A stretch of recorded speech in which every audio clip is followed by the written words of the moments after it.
ഏറ്റവും ലേറ്റസ്റ്റ് വിവരങ്ങളുമായി തിരുവനന്തപുരത്ത് നിന്ന് ഷഫീദ് റാവുത്തർ ചേർന്നു. ഷഫീദ്, പോലീസ് ആസ്ഥാനത്ത് ചടുലമായ നീക്കങ്ങൾ നടക്കുന്നു. DGP വിവരം അറിഞ്ഞപ്പോൾ തന്നെ അദ്ദേഹം എല്ലാ കാര്യങ്ങളും വളരെ പെട്ടെന്ന് തന്നെ ചെയ്തിട്ടുണ്ട്. പക്ഷേ കുറച്ചധികം താമസിച്ചു പോയി.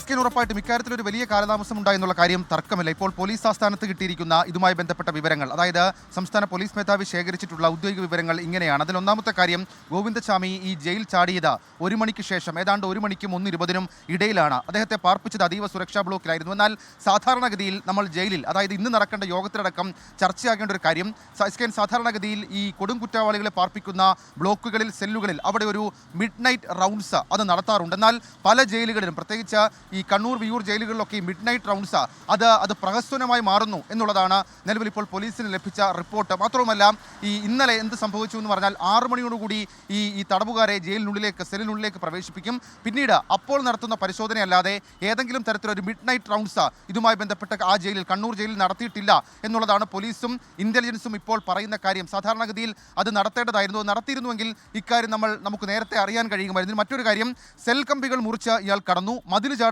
വസ്ത്രം ഉപയോഗിച്ചു, പുറത്തുനിന്ന് സഹായം ലഭിച്ചതായും പോലീസിന് ഇപ്പോൾ സംശയമുണ്ട്. കാരണം ഇയാൾ പുറത്തേക്ക് മതിൽ ചാടിയപ്പോൾ ഒരു CCTV ദൃശ്യമുണ്ട്. ആ CCTV ദൃശ്യം ഇതിനോടകം തന്നെ ജയിൽ വകുപ്പ് ശേഖരിച്ചിട്ടുണ്ട്. അവർ പുറത്തുവിടില്ല. ഒരു പക്ഷേ ഗോവിന്ദചാമിയെ പിടികൂടിയ ശേഷം മാത്രമായിരിക്കും അവരത് പുറത്തുവിടുക. പക്ഷേ ഗോവിന്ദചാമിക്ക് സഹായം ലഭിച്ചുവെന്ന് ഇപ്പോൾ ജയിൽ വകുപ്പ് കണ്ണൂരിൽ നടത്തിയ യോഗത്തിലും, അല്പസമയം മിനിറ്റുകൾക്ക് മുൻപ് നടത്തിയ യോഗത്തിലും, പോലീസ് ആസ്ഥാനത്ത് ലഭിച്ച വിവരത്തിലും പറയുന്നുണ്ട്.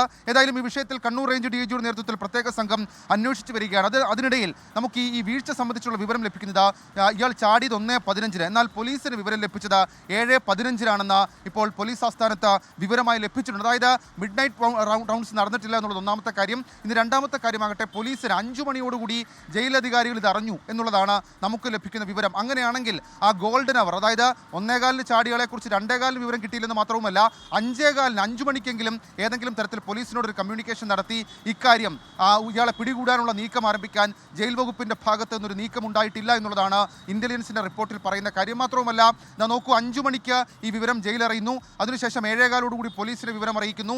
ആ ഗോൾഡൻ അവർ മുഴുവൻ നഷ്ടപ്പെടുത്തി എന്നുള്ളതാണ് ഇതിൽ ഏറ്റവും പ്രധാനപ്പെട്ട കാര്യം. ഇതിനോടകം തന്നെ അതുകൊണ്ടാണ് നമ്മൾ അതിർത്തി കേന്ദ്രീകരിച്ച് കൂടുതൽ പരിശോധന നടത്താൻ ഇപ്പോൾ പോലീസ് മേധാവി നിർദ്ദേശം നൽകിയിട്ടുള്ളത്. അതിലിനി ഏറ്റവും പ്രധാനപ്പെട്ട കാര്യം, 2 കാര്യം. ഗോവിന്ദചാമിയുടെ സെല്ലിൽ മറ്റൊരു പ്രതിയും ഉണ്ടായിരുന്നു. സ്കെൻ തമിഴ്നാട് സ്വദേശിയാണ്.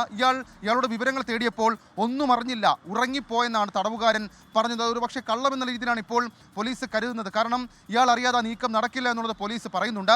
അങ്ങനെയാണെങ്കിൽ ഗോവിന്ദചാമിക്ക് ജയിലിൻ്റെ അകത്തു നിന്നും പുറത്തു നിന്നും ചില സഹായങ്ങൾ ലഭിച്ചു എന്നുള്ള സൂചനകൾ ഈ ഘട്ടത്തിൽ പുറത്തു വരുന്നുണ്ട്. ഒപ്പമുണ്ടായിരുന്ന തടവുകാർ ഇതിനെക്കുറിച്ച് ഒന്നും അറിയില്ല എന്ന് പറയുമ്പോൾ പോലീസും ഇന്റലിജൻസും മാസങ്ങൾ ആസൂത്രണം ചെയ്തുള്ള ജയിൽ ചാട്ടം എന്നുള്ള രീതിയിലേക്ക് കാര്യങ്ങൾ എത്തിച്ചേരുന്നുണ്ട്. മുൻപ് നമ്മൾ സൂചിപ്പിച്ചതുപോലെ തന്നെ തമിഴ്നാട്, കർണാടക കേന്ദ്രീകരിച്ച് പ്രവർത്തിക്കുന്ന അന്തർ സംസ്ഥാന മോഷണ സംഘങ്ങളുമായി ഗോവിന്ദചാമിക്ക് ബന്ധമുണ്ടായിരുന്നുവെന്ന് അന്ന്, അതായത് ഈ ഹൈക്കോടതിയിൽ ഇയാളുടെ വധശിക്ഷ ശരിവെച്ച ശേഷം പിന്നീട് ഇന്റലിജൻസ് നടത്തിയ വിവരശേഖരണത്തിലടക്കം, അല്ലെങ്കിൽ പ്രോസിക്യൂഷൻ നടത്തിയ വിവരശേഖരണത്തിലടക്കം ആ വിവരമുണ്ടായിരുന്നു. എന്നാൽ അതടക്കമുള്ള ഗോവിന്ദചാമിയുടെ പരിസരം മനസ്സിലാക്കുന്ന സുരക്ഷ, അതല്ലെങ്കിൽ അയാൾക്ക് കൊടുക്കേണ്ട സുരക്ഷ അത് കൊടുത്തില്ല.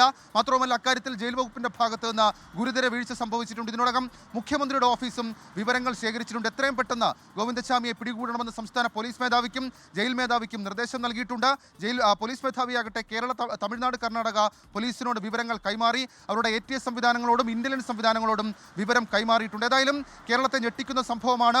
അതീവ സുരക്ഷാ ജയിലാണ്, കൊടും കുറ്റവാളികളെ പാർപ്പിക്കുന്ന സെല്ലാണ്. ആ 10-ാം നമ്പർ ബ്ലോക്കിലെ 4-ാം നമ്പർ സെല്ലിൽ നിന്ന് ഗോവിന്ദചാമി എങ്ങനെ ചാടി, സഹതടവുകാരൻ പോലും അറിയാതെ എങ്ങനെ ചാടി ഇത്ര വിദഗ്ധമായി എന്നുള്ളത് ആസൂത്രണം തെളിയിക്കുന്നുവെന്ന് പോലീസ് പറയുന്നുണ്ട്. പോലീസ് ഇപ്പോൾ നടത്തുന്ന 2 തരത്തിലുള്ള നീക്കങ്ങളാണ്. ഒന്നാമത്തെ കാര്യം, സംസ്ഥാനം പൂട്ടിയ ഒരു പരിശോധന.